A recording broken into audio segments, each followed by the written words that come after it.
पिछले एपिसोड के अंदर हम लोगों ने देखा था कि डोलन जैसे वापस अपने घर पर आता है उसके पीछे से हमला हो जाता है। इससे पहले कि उसे पता चले कि हुआ क्या है, वो अब बेहोश होकर नीचे गिर जाता है। अगले सीन में हम लोग अब देखते हैं कि डोलन की सीधा आँख खुलती है और अब उसे पता चलता है कि वो तो अपने रूम में सो रहा था। वो अब कल की वही वाली बात भूलने के बाद अब वापिस अपने काम पर लग जाता है। जिसके बाद अब डोलन अपने मुंह हाथ को धोने के बाद अब अपने फील्ड में आकर काम करने लगता है और अब उसका फील्ड काफी अच्छे से ग्रो भी कर रहा है। तभी अब वहाँ पर सेलेना आ जाती है। उसे देखकर डोलन अब उसे गुड मॉर्निंग भी कहता है। अगले सीन में हम लोग अब देखते हैं कि डोलन अब सभी बच्चों को अब कहानियां बता रहा होता है। वो सभी लोग को प्रोगेनेटर ड्रैगन के बारे में बता रहा होता है। वो सभी को बताता है कि ये ड्रैगन तब से जिंदा था जब से ये दुनिया बनी थी, पर धीरे धीरे करके उस ड्रैगन को रियलाइज हो गया था कि वो अकेला है। वो गॉड से भी गुस्सा हो गया था, इसलिए उसने अपनी बॉडी को अलग अलग हिस्सों में स्प्लिट कर लिया, जिससे कि उसने अपने नए ड्रैगन्स बनाए। जैसे कि उसकी टेल से हाइपीरियन द डिस्ट्रॉयर बना, उसके पंखों से रुइत्रा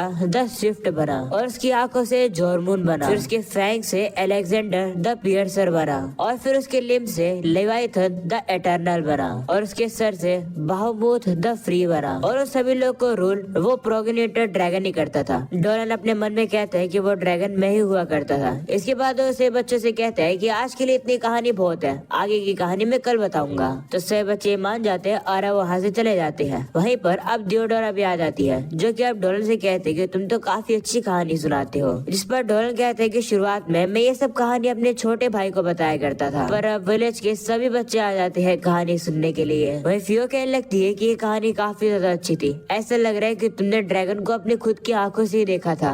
अगले सीन में हम लोग अब देखते हैं कि वो सभी लोग अब मार्केट में घूम रहे होते हैं, जहाँ पर आज की मार्केट काफी ज्यादा अच्छी लग रही होती है। और ऐसा इसलिए क्योंकि जो एल्फ है वो भी अब इस विलेज में आकर रहने लगे हैं। फियो अब डोलन से कहती है कि इस सब के लिए हम तुम्हारे शुक्रिया करना चाहते हैं, तुम हमारे हीरोज हो क्योंकि तुमने 4 डिमोनिक नाइट्स को जो खत्म किया। तभी वहाँ पर कुछ एल्फ आ जाती है, जो कि डोलन से कहती है कि क्या मैं आपके साथ हाथ मिला सकती हूँ। तो डोलन भी कहता है ठीक है। वही वो लड़कियाँ अब क्रिस्टिना से बात करने की कोशिश करती है, जिस पर दियोडोरा उन लोगों से कहती है कि ये अभी हमसे बात कर रही है, तो बाद में आना। तो वो लोग भी अब मान जाते हैं और अब वो वहाँ से चले जाते हैं। वह दियोडोरा भी अब क्रिस्टिना से कहने लगती है कि तुम काफी ज्यादा क्यूट हो और बैटल में भी तुम काफी कमाल की हो। ये सुनने के बाद अब क्रिस्टिना शर्माने लगती है, जो देखकर सेलेना अब दियोडोरा को कहती है कि इसको परेशान मत करो। ये सुनकर दियोडोरा अब सेलेना को ही पकड़ लेती है और कहती है कि अगर ऐसी बात है तो चलो मैं तुम्हें परेशान कर लेती हूँ। अगले सीन में वो लोग बैठकर खाना खा रहे होते हैं, जहाँ सेलेना डोलन से कहती है कि क्या इसके बाद तुम हंटिंग करने के लिए चलोगे, क्योंकि मियो ने कहा है।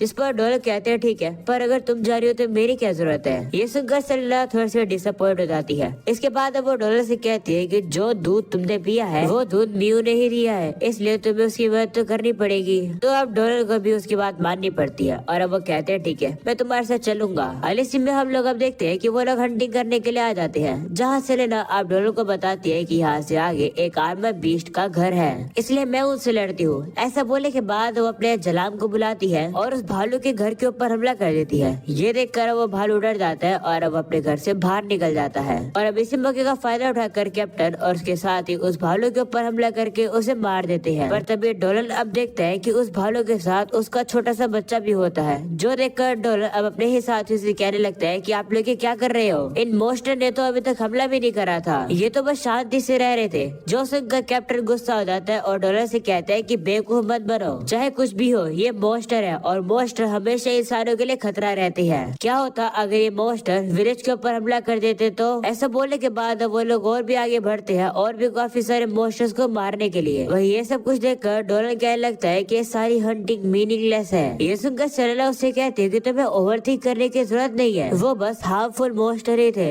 ये सुनकर डोलन शॉक हो जाता है कि आखिर सेलेना क्या कह रही है। अगले सीन में हम लोग देखते हैं कि डोलन वापस से अपने फील्ड को देख रहा होता है। तभी वहाँ पर आयरी आ जाती है और उससे कहते हैं कि तुम फील्ड की रखवाली क्यों कर रहे हो। जिस पर डोलन कहते हैं कि लेकिन मैं तो हमेशा इन फील्ड्स की रखवाली करता रहता हूँ। जिस पर अब आयरी कहती है कि इन फील्ड्स की अब रखवाली करने की जरूरत ही क्या है, क्योंकि अब तो हम लोग इस विलेज को अबैंडन करके जाने ही वाले हैं। ये सुनकर डोलन शॉक हो जाता है और कहते हैं क्या। जिस पर अब आयरी कहती हाँ तुम्हें तो पता नहीं होगा ना, क्योंकि तुम इतने समय से यहाँ थे नहीं। वह उसे बताती है कि दादी माँ ने ये डिसीजन लिया है कि हम लोग इस जगह को छोड़कर जाने वाले हैं। जो सुनकर डोलन कहता है कि तो फिर हम लोग जाएंगे कहाँ पर। पर, जिस पर आयरी कहती है पता नहीं, पर हम लोग कैसे तैसे करके शायद से घर ढूंढ ही लेंगे नया। ये सुनकर डॉलर कहता है कि ये पागलपन है, ऐसा तरीका बिल्कुल भी काम नहीं करेगा। ये सुनकर अब आयरी कहती है कि गुस्सा होने की जरूरत नहीं है, सभी विलेजर्स ने ऑलरेडी ये डिसीजन ले लिया है। मैंने सुना है कि आज रात सभी लोग मीटिंग करने वाले हैं, वो भी इसी के बारे में। ये सुनकर डॉलर सीधा अब मीटिंग के लिए जाने लगता है और अब वो सोचने लगता है कि आखिरकार ये क्या हो रहा है, आखिरकार ये लोग विलेज को अबैंडन क्यों कर रहे हैं। अगले समय डॉलर अब सभी लोगों के पास पहुंच जाता है और अब वो से कहता है कि क्या ये सच है कि तुम सभी लोग इस विलेज को छोड़कर जा रहे हो। जिस पर चीफ कहते हैं हाँ, हमने ऑलरेडी ये डिसीजन ले लिया है। जिस पर डॉलर कहता है कि इस डिसीजन का कोई सेंस ही नहीं बनता है, इस चीज की कोई गारंटी नहीं है कि हम सभी लोग को नया घर मिल जाएगा,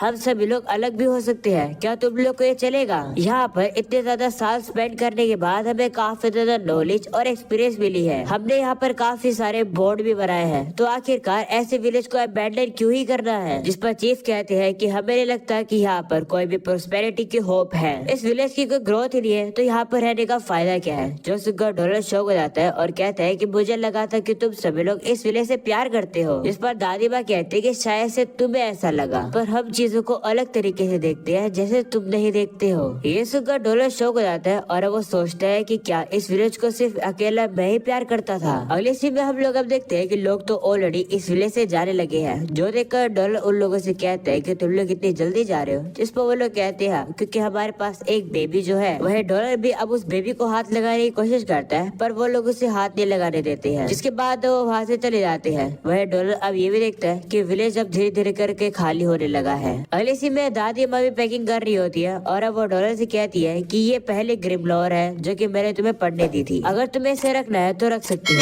जिस पर डॉलर भी कहते हैं ठीक है, ये बुक मेरे लिए काफी ज्यादा मेमोरेबल है, तो मैं इसे जरूर रखूंगा। वही अब आयरी डॉलर से कहती है कि आखिरकार तुम इस विलेज में अकेले क्यों रहोगे, ये विलेज तो अब खाली हो चुका है। जिस पर डॉलर कहता है कि मैं इस विलेज को मरने नहीं दे सकता हूँ। जो सुनकर आयरी कहती है कि तुम तो काफी अजीब हो। ऐसा बोलने के बाद अब वो लोग विवाह से चले जाते हैं, पर तभी अब वहाँ पर डॉलर की फैमिली भी आ जाती है और अब वो लोग भी विलेज छोड़कर जा रहे हैं। डॉलर के फादर अब डॉलर से कहते हैं कि क्या तुम श्योर हो कि तुम नहीं आना चाहोगे। तो डॉलर कहते हैं नहीं, मैंने डिसाइड कर लिया है कि मैं यहाँ पर रुकूंगा और मेरे इस डिसीजन को कोई भी चीज नहीं बदल पाएगी। और मेरी चिंता मत करना, जब तुम लोग को एक नया घर मिल जाएगा तो मेरे को जरूर से एक लेटर लिख के भेजना, मैं आप लोगों से जरूर मिल लाऊंगा। जो सुनकर डॉलर की मॉम कहती है ठीक है, और अब आकर उसे गले लगा लेती है और कहती है कि तुम स्पेशल हो, मुझे पता है कि तुम अकेले ठीक रहोगे। जो सुनकर डॉलर भी शौक हो जाता है और अब उसकी फैमिली वहाँ से चली जाती है। तभी वहाँ पर क्रिस्टीना आ जाती है और वो डॉलर से कहती है कि सभी लोग जा चुके हैं, पर तुम अभी भी रहने वाले हो यहाँ पर, तुम काफी ज्यादा पैथेटिक हो कि तुम इस जगह को छोड़ नहीं पा रहे हो। ये सुनकर डॉलर शौक हो जाता है क्योंकि क्रिस्टीना उससे इस तरीके से बात नहीं किया करती थी। अगले सीन में डॉलर अब काफी ज्यादा उदास होकर इधर से उधर चल रहा होता है और वो देखता है कि विलेज तो पूरी तरीके से खाली हो चुका है। तभी वो सेलेना के पास आ जाता है। सेलेना उसे देखकर कहती है कि तुम काफी थके हुए लग रहे हो, मैंने सूप बनाया है, थोड़ा सा पीना चाहोगे। इस पर डॉलर भी कहते हैं ठीक है। अगले सीन में सेलेना अब उसके लिए सूप लेकर आ जाती है और कहती है कि ये सूप मैंने बियो के दूध को यूज करके बनाया है, हम लोग लास्ट बार इस दूध को पी पाएंगे।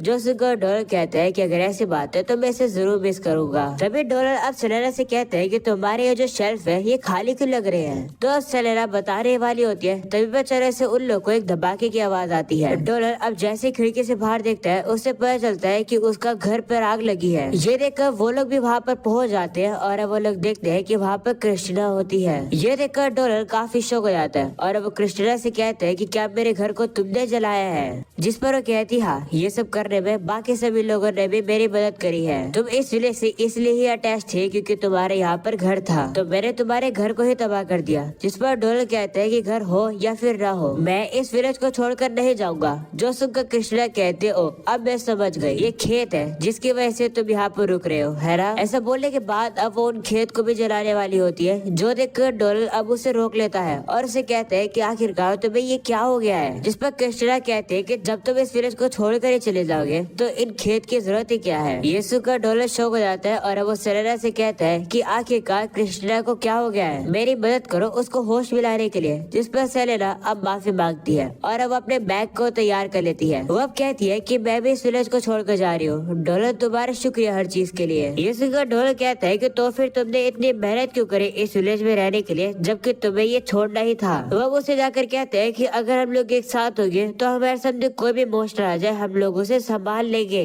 इसलिए प्लीज मेरे साथ यहाँ पर रहो। ये सुनकर कृष्णा कहती है कि अपना रोना धोना बंद करो, अपनी मोटी बुद्धि में ये बात घुसा लो कि कोई भी तुम्हारे साथ नहीं रहना चाहता है। तुम्हारे इंसानों वाली एक्टिंग अब खत्म होती है, सभी लोग को पता है कि तुम कौन हो। तुम्हें पता ही होगा कि अगर लोग तुम्हारे साथ हो गए तो दूसरों की भी जान खतरे में आ सकती है। ये सुनने के बाद डोनाल्ड शॉक हो जाता है और वो नीचे गिर जाता है। वो अब सोचता है कि आखिरकार मेरी गलती क्या है। अगले सीन में डोनाल्ड अब काफी ज्यादा एक गहरी सोच में पड़ जाता है। वो अब कहने लगता है कि पिछले 16 सालों से मुझे लगा था कि इस विलेज के लिए मैं अपना बेस्ट दे रहा हूँ मदद करने के लिए। तभी अब उसे एक लड़की की आवाज सुनाई देती है जो कि उससे कहती है कि तुम्हें क्या लगा कि तुम इनकी मदद कर पाओगे। जिस पर डोनाल्ड कहता है कि मैं तो बस सभी लोगों को प्यार दिखा रहा था। जिस पर अब वो लड़की कहती है कि वो प्यार सिर्फ वन साइडेड था। तुम इंसानों की तरह रहना तो चाहते थे, पर क्या तुमने ये नहीं सोचा कि क्या इंसान तुम्हें एक्सेप्ट करेंगे या फिर नहीं। तुमने बस अपने दोस्तों को यूज किया अपनी पुरानी लाइफ को गुड बाय करने के लिए, इसलिए तुम हमेशा ही अकेले रहोगे। तभी बच्चे से डोनाल्ड की जैसे आँख खुलती है वो देखता है कि वो तो वापस से एक ड्रैगन बन चुका है। वो अब देखता है कि वो तो वही आ चुका है जहाँ पर वो रहा करता था। वो अब ये भी देखता है कि जो चोट उसे हीरो ने दी थी वो चोट उसके ऊपर है ही नहीं। ये सोचकर अब वो सोचने लगता है कि क्या मेरे इंसानों की लाइफ जो कि मैंने 16 साल जी थी, क्या वो सब कुछ बस एक सपना था? क्या जो लोग जिन्हें मैं प्यार करता था वो अब मेरे साथ नहीं है? और वो लड़की कहने लगती है बिल्कुल सही समझा, ये सब कुछ बस एक सपना था। तुम एक इंसान नहीं हो, तुम बस एक प्रोटेक्टर हो सभी मैनकाइंड के। सभी की रखवाली करना तुम्हारा काम है, यही हो तुम जो कि हो। इस बात को डोनाल्ड एक्सेप्ट नहीं कर रहा होता है। वो कहते हैं नहीं, मैं बस एक इंसान बनना चाहता हूँ। तभी अचानक से वो देखते हैं कि वहाँ पर अब सेलेना आ जाती है जो कि अब डोनाल्ड को देखकर कहती है कि तो काफी बड़ा ड्रैगन है, पहली बार मैं किसी ड्रैगन को देख रही हूँ। पर पता नहीं क्यों ये ड्रैगन मुझे डोनाल्ड की याद दिला रहा है। सेलेना को देखकर वो लड़की भी अब काफी ज्यादा शौक हो जाती है और कहती है कि आखिरकार तुम यहाँ पर कैसे घुस गई। वह डोनाल्ड अब सेलेना का नाम लेता है, जो देखकर सेलेना भी अब समझ जाती है कि ड्रैगन डोनाल्ड ही है। डोनाल्ड अब उसे कहने लगता है कि आखिरकार तुम यहाँ पर कैसे आ गई। जिस पर वो कहती है कि मैं सो गई थी इस होप में कि सुबह उठकर मैं तुम्हें देख पाऊंगी, और पता नहीं क्यों मैं अचानक से यहाँ पर आ गई। जिस पर अब डोनाल्ड कहता है कि तुम्हें पता है कि मैं कौन हूँ। जिस पर वो कहती हाँ मैं तुम्हें जानती हूँ, तुम वेरोन विलेज के डोनाल्ड हो। जब हम लोग पहली बार मिले थे तब हम लोगों ने एक साथ सूप पिया था और हम लोगों ने ये प्लानिंग बनाई थी कि किस तरीके से मैं विलेज के अंदर रह सकती हूँ। आपकी वजह से ही वेरोन विलेज ने मेरा काफी तहे दिल से वेलकम किया, और जब भी मुझे डर लगता था आपने हमेशा मुझे ताकत दी है। जब भी मैं खतरे में होती हूँ आप और क्रिस्टीना हमेशा मुझे प्रोटेक्ट करते हो। इसी की बदौलत हम लोगों ने एस विलेज में जाकर काफी ज्यादा ताकत और दुश्मनों को खत्म किया। आप काफी ज्यादा ताकतवर और दयालु हो, पर फिर भी आप काफी ज्यादा नाजुक हो। आप वेरोन विलेज के डोनाल्ड हो। ये सुनने के बाद डोनाल्ड भी काफी ज्यादा शौक हो जाता है और वो उसे अपने हाथों पर बिठाकर ऊपर ले आता है। इस वजह से अब सेलेना भी काफी खुश हो जाती है और वो उसे गले लगा लेती है और कहती है कि तुम काफी बड़े हो। वह उसे कहती है कि जब मैं अकेली थी तब आप मुझे मिले, शुक्रिया मेरी जिंदगी में आने के लिए। जिस पर अब डोनाल्ड कहता है कि ये तो मुझे कहना चाहिए, शुक्रिया मेरी लाइफ में आने के लिए। ऐसा बोलने के बाद अब उसे कहते हैं कि ये जगह सेफ नहीं है। तभी अब सेलेना को काफी जोर से नींद आने लगती है। वो कहती है कि मैं सपना देख रही हूँ पर फिर भी मुझे नींद आ रही है। जिस पर डोनाल्ड कहता है कि चिंता मत करो, जब तुम उठोगी तब सुबह हो चुकी होगी। जिस पर सेलेना कहती है सुबह उठकर मैं तुम्हें भी देखूंगी ना। जिस पर डोनाल्ड कहता है ऐसा बोलने के बाद अब वो सेलेना को वहाँ से भेज देता है। इसके बाद अब डोनाल्ड को भी ये रियलाइज हो जाता है कि आखिरकार उसको पागल बनाया जा रहा है। वो अब उस लड़की से कहता है कि माफ करना मैंने तुम्हें वेट कराया। जिस पर अब वही लड़की भी अब बाहर आकर कहती है कि सेलेना ने तो मेरा सारा प्लान ही बिगाड़ दिया। जिस पर डोनाल्ड भी कहता है कि मुझे काफी गर्व है कि सेलेना मेरी दोस्त है। वैसे तुम्हें क्या चाहिए? गॉड ऑफ डिस्ट्रक्शन यानी कि मेरे सबसे बड़ी दुश्मन कैलावेथ, क्या तुम वापस से मुझे मारने के लिए आई हो? जिस पर वो कहती हाँ मैं तुम्हें वापस से मारने के लिए आई हूँ, मैंने ही तुम्हें यह सपना दिखाया था। और अब यही हो जाता है ये एपिसोड खत्म।